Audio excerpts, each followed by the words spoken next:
This this video is really a rather disturbing dream that I had last night, the 1st of February, and thought maybe I would try to put it down in words so that people could hear it later. I called this title of this video "Ground Zero is Peachtree City" because I imagined that I saw this nuclear explosion going off from where I live, and that's the closest community that I can figure it was from where this took place. The premise of this story is I'm working with a group of people. I don't know, I guess they must have been either government scientists or they were extortionists or terrorists, but they acquired a nuclear weapon. And I don't know if I worked with them or not, but I knew where it was, and I knew where they'd buried it. And anyway, I leave with them, and I had put down on a government form all the information about this nuclear device, what it was, what type of style it was, as far as model number. And anyway, I went to the closest place I could think of regarding the Atomic Energy Commission, and I told them, I said, actually, I assumed in my dream it was the embassy of the United States, or maybe this actually wasn't in the United States, but I tried to explain to them that I know where there's a nuclear bomb. It's been buried, and anyway, I told them exactly what day it was going to go off because they had armed it and set it by timer to detonate at a certain time. And I tried to show them this paperwork that I had done so that they would know what model type it was. And they didn't believe me, of course, obviously, who would? So the day approached when the bomb was supposed to detonate, and I just felt really bad about how many people would die as a result of this thing going off, and it went beyond that time. It went 1 or 2 days later, and I thought, well, it didn't go off, and I figured, well, either it was a dud, or the date and the time that this would happen was wrong as far as what I had put down on paper. So anyway, I'm back in my home, and I'm just looking out in the distance thinking, I sure hope it never goes off. I don't want nobody to be hurt by this thing. And all of a sudden, it did go off.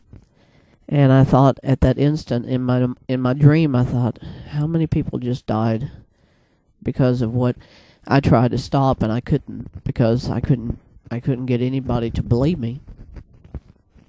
And so I guess it must have been months later, but to me it was only a few days. You hear about the government doing an investigation as to who did it, why didn't anybody do anything to stop it. And they assigned this dude who's like an author, he's a writer, to investigate all the facts and then to publish it, I guess, first in the papers, and then do a government findings report on it.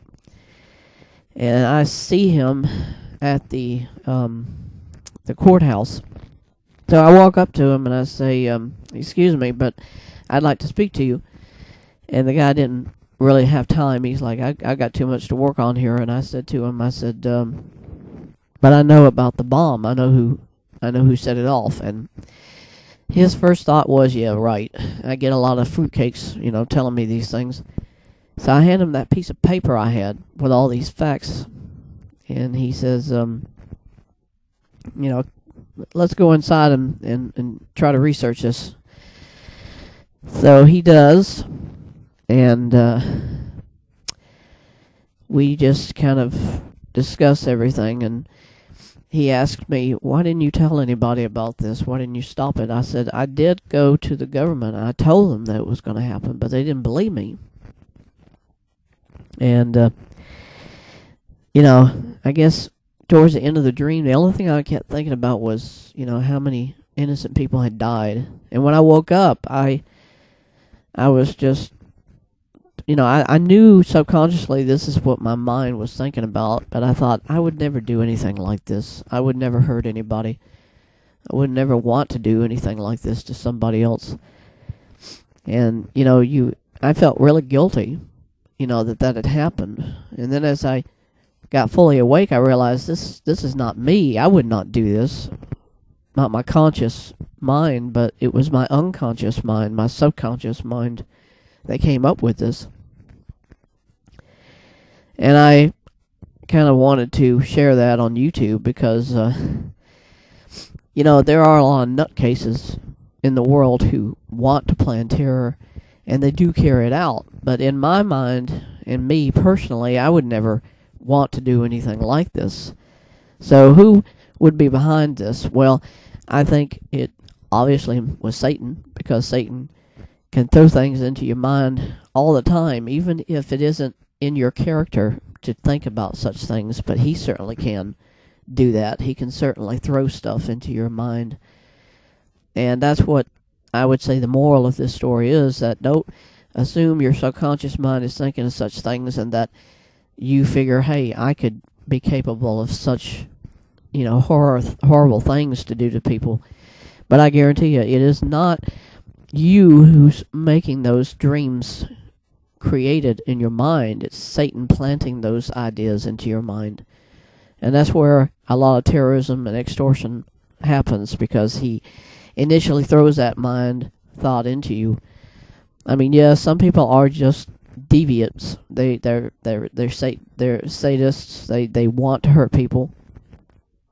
But I'm not like that. I've never had thoughts. And when I had this dream, I thought, well, it came from something. Obviously, my interest in atomic bomb and such as that, or nuclear bombs going off, and I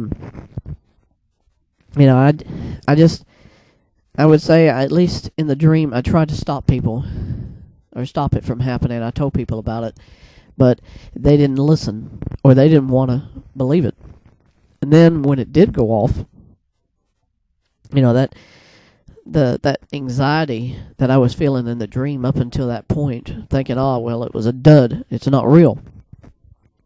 And I was wrong, because it was real, because it did go off. And so I would say to those who were listening to watch the video today that your dreams are just dreams, and they're not reality unless you carry it out.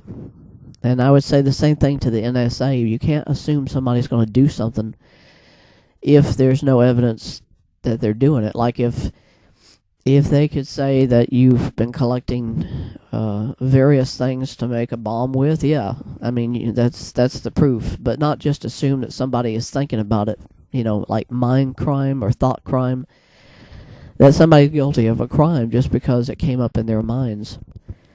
Only when it actually is obvious from evidence you see that physically you're putting something together for a nuclear device or some sort of a weapon, that's when you should say, yeah, we've got evidence, we see it, right in front of us, so we know you're doing it.